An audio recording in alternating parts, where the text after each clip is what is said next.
नमस्कार, अपना एमपी आप देख रहे हैं और आपके साथ ब्रेकिंग स्टूडियो से मैं हूं पुनीत और साथ ही में न्यूज रूम से मेरे सहयोगी सुमित शर्मा भी मौजूद हैं। उनके पास भी चलेंगे खबरों को जानने के लिए।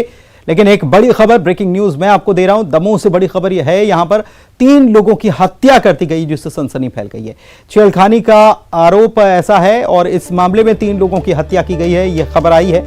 3 लोगों की गोली मारकर जान ले ली गई, जिसमें माता पिता और बेटे की हत्या की गई है। एक की हालत गंभीर बनी हुई है, जिला अस्पताल में भर्ती करा दिया गया है। एसपी समेत बड़ी संख्या में पुलिस बल मौके पर पहुंचा हुआ है और सागर नाका चौकी के देवरान गांव का ये मामला बताया जा रहा है। तो बड़ी खबर इस वक्त आपको बता रहे हैं, दमोह के देवरान गांव का ये मामला है, जहां पर आरोप यह कि छेड़खानी की गई और इसी आरोप में हत्या कर दी गई। माता पिता और बेटे की हत्या की गई है, गोली मारकर जान ले ली गई। छेड़खानी के आरोप में यह वारदात हुई है। एक व्यक्ति की हालत गंभीर बनी हुई है, जिला अस्पताल में भर्ती करा दिया गया है। इस घटना के सामने आने के बाद जैसे ही खबर मिली तो पुलिस अधीक्षक भी मौके पर पहुंचे। बड़ी संख्या में पुलिस बल को भी यहां तैनात कर दिया गया है। सागर नाका चौकी थाना क्षेत्र जो है उसके देवरान गांव का यह पूरा मामला है। परिवारों के बीच में विवाद हुआ था। एक घमंडी अहिरवार का परिवार था और दूसरा जगदीश पटेल का परिवार। इनमें कुछ महिला संबंधी इशू था।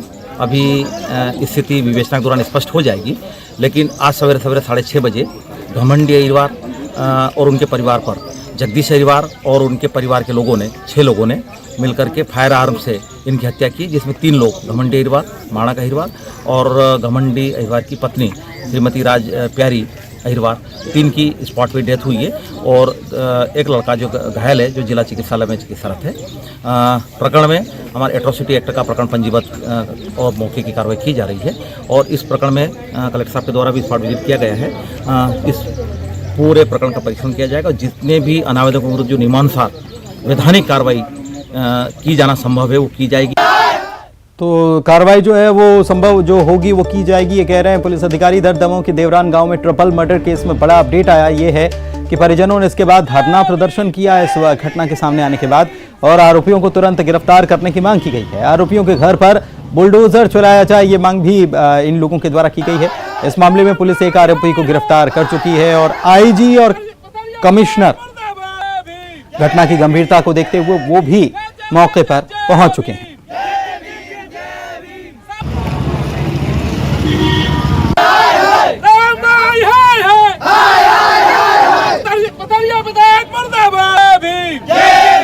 धर्मेश हमारे संवाददाता फोन लाइन पर जुड़े हुए हैं। धर्मेश, फिलहाल क्या अपडेट है इस पूरे मामले को लेकर? बहुत जघन्य हत्याकांड ये हुआ है। जी पुनीत, मैं बता दूं, ये पूरा घटनाक्रम के बाद में जो आला अधिकारी हैं बॉबी और मौके पर पहुंचे हैं। सागर से जो आईजी हैं अनुराग और जो कमिश्नर है सागर से तो मुकेश शुक्ला, सभी अधिकारी मौके पर पहुंचे हैं और लगातार जो है सभी अधिकारियों की यही आश्वासन है कि जितने भी संबंधित, इसमें कुल 6 आरोपी बनाए गए हैं। 6 आरोपियों में से जो इसका मुख्य आरोपी है जगदीश पटेल, उसकी गिरफ्तारी हो चुकी है। वही परिजन जो है, आक्रोशित परिजनों के द्वारा जो मृतकों के 3 शवों को और जिला अस्पताल के जो अंबेडकर चौक है वहां पर रखा गया है और परिजनों का यही मांग है कि शीघ्र से शीघ्र जो भी आरोपी हैं सभी उनको गिरफ्तार किया जाए। साथ ही जघन्य अपराध के मामले में जो आरोपियों का घर है, अतिक्रम है और मामा का बुलडोजर वाली कार्रवाई है, तो इस कार्रवाई को लेकर के जो है परिजन और अंबेडकर चौराहे पर धरना दे रहे हैं। अभी अभी पुलिस अधीक्षक पहुंचे हैं, जिनके आश्वासन के बाद में यह जो धरना प्रदर्शन है वह हटाया गया। पुनीत जी, और क्या हत्या में जिस हथियार का इस्तेमाल किया गया, क्योंकि गन शॉट से ये हत्या की वारदात को अंजाम दिया गया, क्या उसे भी बरामद कर लिया गया? बाकी कौन कौन इस मामले में आरोपी है? क्या जगदीश पटेल जो आपने बताया कि मुख्य आरोपी है, उसके परिवार के ही दूसरे सदस्य आरोपी हैं इस मामले? पुनीत, मैं बता दूं, ये जो आरोपी बनाए गए हैं, जो पुलिस का कहना है, पुलिस का जो बताना है, इसमें 6 आरोपी बताए गए हैं। ये जो इस घटना के पूरे क्रम में जो जगदीश पटेल है इसको मुख्य आरोपी हैं और साथ में परिवार के ही बाकी लोग हैं और इसमें कहीं दूसरे लोगों का कोई जिक्र नहीं आया। परिवार के सभी लोग बताए जा रहे हैं और बाकी अन्य लोगों की जो गिरफ्तारी है उसको लेकर के पुलिस अधीक्षक ने और बाकी कमिश्नर और आईजी वगैरह ने शीघ्र ही गिरफ्तारी की बात कही है। बहुत शुक्रिया धर्मेश आपका इस तमाम जानकारी के लिए। और इंदौर से बड़ी खबर आपको बता दें, जहां पर छोटी ग्वालटोली थाना क्षेत्र जो है, यहां पर हत्या हुई और इसके बाद जमकर हंगामा देखने को मिला। छोटी ग्वालटोली थाना क्षेत्र में एक युवक की जान ले ली गई। दो पक्षों में पुरानी रंजिश से विवाद की शुरुआत हुई। इसके बाद हमला कर दिया गया। इधर कुछ लोग घायल भी हुए हैं। 4 घायलों को इलाज के लिए एमवाय अस्पताल भेज दिया गया है। इसके बाद एमवाय हॉस्पिटल में भी दोनों पक्षों के ने हंगामा किया है। अस्पताल में पिस्टल लहराने का भी आरोप है। देर रात भारी पुलिस बल यहां तैनात कर दिया गया। मामले की जांच शुरू कर दी गई है।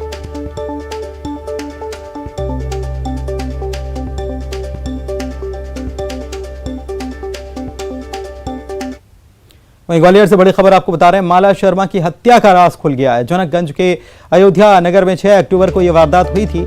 सगे भाई शेखर ने ही अपनी बहन की हत्या कर दी। माला की हत्या कर दी। शेखर ने अपने दोस्त अभिषेक के साथ मिलकर बहन को मौत के घाट उतारा है। ये खुलासा हुआ है। जनकगंज पुलिस ने दोनों को गिरफ्तार कर लिया है। दोनों अपना जुर्म कबूल चुके हैं। दरअसल मोटरसाइकिल खरीदने और लग्जरी शौक के लिए बहन की हत्या कर दी इन लोगों ने। शेखर ने बहन माला के घर सोने और नकदी जो रखी हुई थी उसको लूटने के लिए यह वारदात की है। चेहरे पर नकाब पहनकर बहन के घर में घुसा था। घर में रखा 5 लाख रुपए का सोना और 50,000 रुपए की नकदी ये अपने साथ ले गए थे। शेखर और उसका दोस्त माला के घर के पास लगे सीसीटीवी में कैद हो गए। वारदात से पहले इलाके के सीसीटीवी कैमरों की रेकी हालांकि आरोपी कर चुके थे। 6 अक्टूबर को ससुराल स्थित अपने घर में मृत अवस्था में माला नाम की ये महिला मिली थी। घटना के वक्त उनके पति काम पर गए हुए थे और इसी दौरान भाई आया और भाई ने बहन की जान ले ली महंगे शौक के खातिर।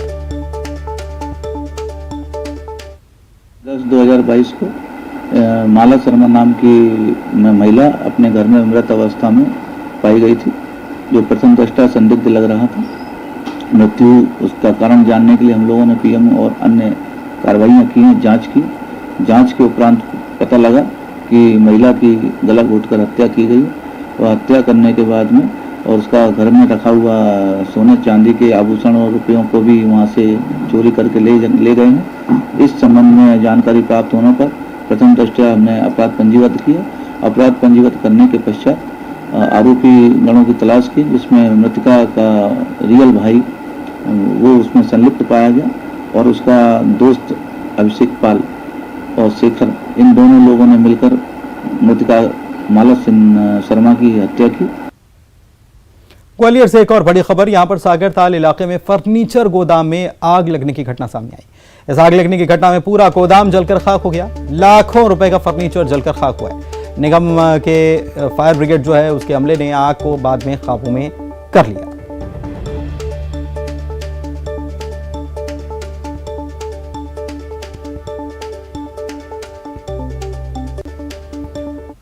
वहीं नर्मदापुरम से बड़ी खबर, जहां पर सिवनी मालवा में कबाड़ गोदाम में भीषण आग लगी है। गोदाम में रखा हुआ ट्रक जो है वो पूरी तरह से जल गया।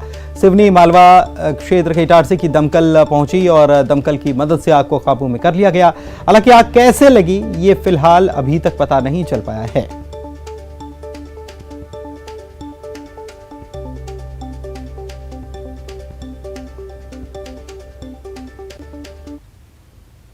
आज साल का आखिरी सूर्य ग्रहण है। सूर्य ग्रहण के कारण मंदिरों के पट बंद कर दिए गए हैं। सूर्य ग्रहण खत्म होने के बाद शुद्धिकरण पर मंदिरों के इसके कारण अधिकतर बाजार बंद हैं। कई मंदिरों के कपाट भी नहीं खोले गए। सभी मंदिरों के कपाट नहीं खोले गए हैं। मंदसौर के बाजारों में सन्नाटा है। दीपावली का महापर्व चल रहा है और दीपावली के दूसरे दिन बाजार में रौनक रहती है। पशुपतिनाथ मंदिर में रौनक रहती है। हजारों श्रद्धालु यहाँ पर भगवान पशुपतिनाथ का आशीर्वाद लेने आते हैं, लेकिन आज दर्शन पर ग्रहण का साया है। पशुपतिनाथ महादेव मंदिर पर प्रातःकालीन जो आरती होती है, मंगला आरती, उसके बाद में भोग आरती होती है और काफी यहाँ पर रौनक रहती है, लेकिन मंदिर परिसर सुनसान पड़ा है। भगवान पशुपतिनाथ का मंगला आरती के बाद कोई अभिषेक नहीं हुआ है। केवल बाहर से जो श्रद्धालु आ रहे हैं उनके दर्शन के निमित्त मंदिर खोला गया है और कोई भी आज मूर्ति के पास नहीं जाएगा, गर्भगृह में नहीं जाएगा, उनकी पूजा अर्चना भी नहीं होगी और उनका अभिषेक भी नहीं होगा। हमारे साथ पंडित जी मौजूद है। पंडित जी, ग्रहण काल कब से शुरू हुआ और सूतक काल कब से कब तक रहेगा, क्या रहेगा आज का? आज सूर्य ग्रहण है, क्योंकि सूर्य ग्रहण लगने से 12 घंटे पहले से सूतक काल प्रारंभ हो जाता है। तो आज 4:30 बजे प्रातः से सूतक लग चुका है और शाम को 4:30 बजे ग्रहण लगेगा, जो कि 6 बजे तक रहेगा। इस दौरान भगवान पशुपतिनाथ मंदिर में प्रातः 4 बजे ब्रह्म मुहूर्त में भगवान के पट खोले गए नित्य जो क्रिया पूजा क्रिया होती है वो पूरी की गई और मंगला आरती के साथ भगवान को स्नान कराकर श्रृंगार कर दिया गया। और जैसे सूतक प्रारंभ हुआ सभी भक्तजन बाहर आ गए और बाहर से दर्शन की व्यवस्था की गई ताकि बाहर से आने वाले दर्शनार्थियों को दर्शन करने में कोई परेशानी ना हो। और बड़े बड़े जो देश के मंदिर है जैसे महाकाल श्रीनाथ जी, उनकी तर्ज पर केवल बाहर से ही दर्शन की व्यवस्था रखी गई है। सूतक काल खत्म होगा उसके बाद किस तरह से दर्शन शुरू हो जाएंगे, क्या प्रक्रिया रहेगी? शाम को 6 बजे बाद जब सूतक काल खत्म होगा तो सभी ब्राह्मण वगैरह स्नान ध्यान करने के बाद अपना यज्ञोपवीत संस्कार करेंगे, यज्ञोपवीत बदली जाएगी। उसके बाद यहाँ आकर भगवान को और सभी आसपास मूर्तियों को स्नान कराएंगे, पंचामृत दूध दही घी शक्कर से अभिषेक करेंगे। उसके बाद पूरे मंदिर प्रांगण को शुद्धिकरण करने हेतु मंदिर को धोया जाएगा और शुद्धिकरण करने के बाद ही दर्शनार्थियों का अंदर प्रवेश होगा। तो ग्रहण का असर साफ देखा जा रहा है। सूतक काल खत्म होने के बाद सबसे पहले मंदिर के पुजारी स्नान ध्यान करेंगे, यज्ञोपवीत धारण करेंगे। उसके बाद में यहाँ पर मंदिर का पूरी तरह से शुद्धिकरण किया जाएगा और उसके बाद ही आम श्रद्धालुओं के लिए मंदिर के कपाट खोल दिए जाएंगे। कोई भी श्रद्धालु मंदिर के अंदर प्रवेश करके भगवान को छू भी सकता है, उनका अभिषेक भी कर सकेगा। नरेंद्र धनोतिया, न्यूज़ 18 मंदसौर। और सूर्य ग्रहण के चलते संस्कार थाने के मंदिरों में पट बंद है। मंदिर के पट अब सूर्य ग्रहण खत्म होने के बाद ही खुलेंगे। सूतक काल में पूजा पाठ का काम नहीं होता है। आज साल का आखिरी सूर्य ग्रहण है। कहते हैं कि मंत्र जप करने से इसका 1000 गुना फल मिलता है। दीपावली के दूसरे दिन आज साल का आखिरी सूर्य ग्रहण पड़ रहा है। 27 सालों के बाद दीपावली के दूसरे दिन ऐसी खगोलीय घटना हो रही है, लेकिन धार्मिक मान्यताओं के चलते इसकी कई मान्यताएं हैं। इस लिहाज से अगर संस्कार थाने जलपुर की बात करें तो यहाँ तमाम जो पट हैं सूतक काल के चलते फिलहाल बंद है। तमाम मंदिरों में जो पट हैं भगवान के देवों के वो बंद कर दिए गए हैं और जैसे ही सूर्य ग्रहण माफी चाहूंगा खत्म होगा उसके बाद तमाम पटों को जो है वो खोल दिया जाएगा। जलपुर में लगभग इसका जो समय है वो 4:23 से सूर्य ग्रहण की शुरुआत हो रही है और उसके बाद 6:25 पर सूर्य ग्रहण जो है उसकी समाप्ति होगी। इस वक्त हम प्राचीन रामलला मंदिर में मौजूद हैं जहां अमूमन मंगलवार के दिन बड़ी संख्या में जो भक्तों की भीड़ होती है वो रहती है। शायद पैर रखने लायक भी जगह यहां नहीं रहती, लेकिन सूर्य ग्रहण के चलते फिलहाल तमाम जो भक्त हैं वो मंदिरों से अभी फिलहाल दूर हैं और शाम को जब सूर्य ग्रहण खत्म हो जाएगा उसके बाद पूजन पाठ का जो दौर है, जो महाआरती का दौर होता है, रोजाना जो सिलसिला होता है उसकी शुरुआत यहां पर हो जाएगी। फिलहाल यही सलाह दी जा रही है कि तुला राशि पर इसका खास प्रभाव पड़ रहा है। इस लिहाज से तुला राशि वाले जितने भी लोग हैं, जो जातक हैं, वो अमूमन इस समय घर के बाहर ना निकलें और हो सके तो मंत्रों का उच्चारण करें, जाप करें, ताकि जो कहीं ना कहीं विपरीत असर इस सूर्य ग्रहण का है उसका असर कम हो सके। प्रतीक मोहन अवस्थी, न्यूज़ 18 जबलपुर। ये दशाब्दियों बाद इस तरह का ग्रहण का संयोग बना हुआ है जिसमें दीपावली के बिल्कुल दूसरे दिन ही हमें इस सूर्य ग्रहण का सामना करना पड़ रहा है। सूर्य ग्रहण में का सूतक चूंकि 12 घंटे पूर्व शुरू हो जाता है। इस बीच में जो नौजवान हैं, स्वस्थ हैं, ऐसे लोगों को भोजन और खान पान से बचना चाहिए, भगवान का ध्यान चिंतन करना चाहिए। बालक, वृद्ध, रोगी और गर्भवती महिलाओं के लिए इसमें छूट दी गई थी, वो भी दिन के 11 बजे तक। इसके बाद उनको भी इस नियम का पालन करना चाहिए। शाम को 4:23 से ग्रहण प्रारंभ होकर 6:25 तक चलेगा। इस बीच में ग्रहण काल में जिन राशियों पर जो है सूत का वेधक काल है, खासकर तुला राशि और स्वाति नक्षत्र में जन्म लेने वाले लोगों को इसका अशुभ प्रभाव भोगने की स्थिति बनती है और उनके साथ कोई अप्रिय स्थिति है भविष्य में न बने। इस बीच में वो सूर्य के उस ग्रहण किरण को अपने ऊपर लेने से बचें। घर में बैठ करके या किसी देवस्थान में बैठ करके भगवान का ध्यान करें, चिंतन करें, भजन करें और ग्रहण मोक्ष के उपरांत 6:25 के बाद स्नान ध्यान करके गरीबों को, ब्राह्मणों को यथेष्ट दान दक्षिणा दे करके इसका प्रायश्चित करके उनका आशीर्वाद प्राप्त करें। ग्वालियर में भी सूर्य ग्रहण के कारण मंदिरों के पट बंद करा दिए गए। यहाँ पर अचलेश्वर महादेव मंदिर के पट भी बंद है। मंदिर के घंटों को भी कपड़ों से ढक दिया गया है। यहाँ सूर्य ग्रहण शाम 4:35 से 6:28 तक रहेगा।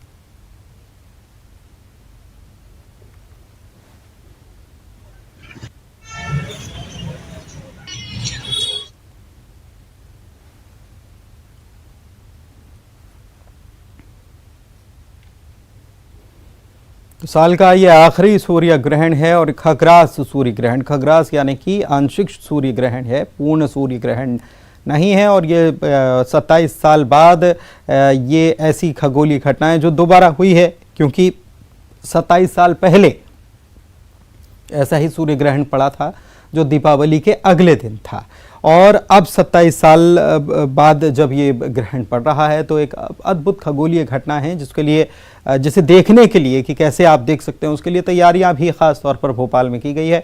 हमारे सहयोगी जितेंद्र भी हमारे साथ इसी खबर पर जुड़े हुए हैं, सीधे उन्हीं के पास चलते हैं और जानते हैं क्या तैयारियां यहां पर की गई हैं, क्योंकि एक खगोलीय घटना होने जा रही है। हालांकि धार्मिक दृष्टिकोण से अगर देखा जाए तो मंदिरों के पट जो हैं वो बंद कर दिए जाते हैं जितेंद्र, जप और ध्यान पर जोर दिया जाता है और ये कहा जाता है कि बाहर न निकले ग्रहण काल के दौरान। लेकिन वैज्ञानिक दृष्टिकोण क्या कहता है इसको लेकर, थोड़ा बताएं, क्योंकि आपके साथ कुछ लोग भी मौजूद हैं। बिल्कुल पुनीत, अगर बात करें तो सूर्य ग्रहण को लेकर धार्मिक और जो है साइंटिफिक दोनों ही रीजन अलग होते हैं। साइंटिफिक रीजन के हिसाब से क्या होता है, सूर्य ग्रहण कितनी देर में असर पड़ेगा, क्या लगता है? असर तो बड़ा कमाल का है कि हमें इसे खास वैज्ञानिक घटना को देखने का मौका मिलेगा। यानी कई वैज्ञानिकों ने, अगर आप कैप्लर के जमाने से बात करें, जोहानस कैप्लर के समय से, उनने ग्रहों के नियम कैलकुलेट किए थे। अब उन नियम को भी आप देखिए कितने बखूबी से वो काम कर रहे हैं। जब चांद सूर्य के सामने से गुजरेगा तो आज पूरी डिस्क तो नहीं ढकने वाला, तो लगभग मैक्सिमम ग्राफिकली आपने जो बनाया है। हम आपको बता दें कि हमारे साथ ये रीजनल साइंस सेंटर से सीनियर साइंटिस्ट हैं साकेत सिंह कौरव जी। सर, ये आप बताइए क्या ग्राफिकल बनाया आपने? जी, मैं आपको ये बोलना चाहूंगा कि मैं प्रोजेक्ट कोऑर्डिनेटर हूँ, सेंटर हेड हूँ साइंस सेंटर का। तो आए बिल्कुल देखें कि जब सूर्य और पृथ्वी के बीच में चांद आता है तो तब क्या स्थिति निर्मित होती है, उसका यहाँ पे चित्रण किया गया है। और अगर वो पूरी तरीके से नहीं ढकता है तो उसे आंशिक कहते हैं, जो कि आज होने वाला है। ये ड्यूरेशन भी बताई गई है सर, कितनी लगभग देर? 1 घंटे 5 मिनट की ड्यूरेशन है जी। और हमारे भोपाल में 4:42 से लगभग 5:25 तक है, पर अपने साइंस सेंटर से 5:15 तक देख पाएंगे। तो बिल्कुल यहाँ पर काफी व्यवस्थाएं की गई हैं साइंस सेंटर की तरफ से। अगर बात करें तो प्रोजेक्टर लगाए गए हैं, ये टेलीस्कोप भी लगाए गए हैं जगह जगह पर, और सारी चीजों को लोग अपनी ये है जो इनके जरिए देख सकते हैं, टेक्निक के जरिए देख सकते हैं, मगर नग्न आंखों से देखना नुकसानदायक रहेगा, ये कहीं ना कहीं हिदायत भी दी जा रही है। पुनीत, बदलाव क्या आ सकता है, क्या कोई बदलाव भी होता है ग्रहण के बाद? ये भी क्योंकि लोगों के मन में ये रहता है, खास तौर पर धार्मिक दृष्टिकोण से देखा जाए तो ये बताया जाता है कि राशि के हिसाब से बदलाव हो जाता है। वैज्ञानिक दृष्टिकोण या वैज्ञानिक समझ क्या कहती है कि जब इस प्रकार की खगोलीय घटना होती है तो क्या बदलाव होता है?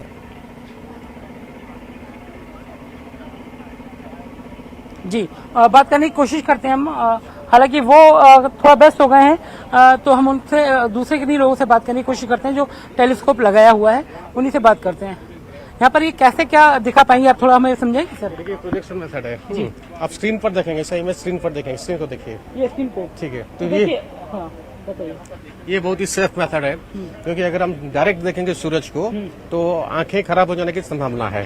तो सूरज का जो इमेज है टेलीस्कोप से सहारे उसको स्क्रीन पर प्रोजेक्शन करेंगे, प्रक्षेपित करेंगे। जैसे परिवर्तन होगा यहाँ नजर आएगा, ये नजर आएगा, थोड़ा सा बड़े करके नजर आएगा, थोड़े बड़े इमेज में नजर आएगा। बड़े इमेज में। ये बिल्कुल ही सेफ तरीका है। मिथ होता है कि ग्रहण के कई नुकसान होते हैं राशियों के, तो ऐसा कुछ मानते हैं आप लोग? ऐसा साइंस से कुछ मानना नहीं है, साइंस नहीं मानता है। तो ये टेलीस्कोप के जरिए ही पूरा नजर आएगा? टेलीस्कोप जरिए जो अद्भुत नजारा हम दिखा रहे हैं सेफ तरीके से।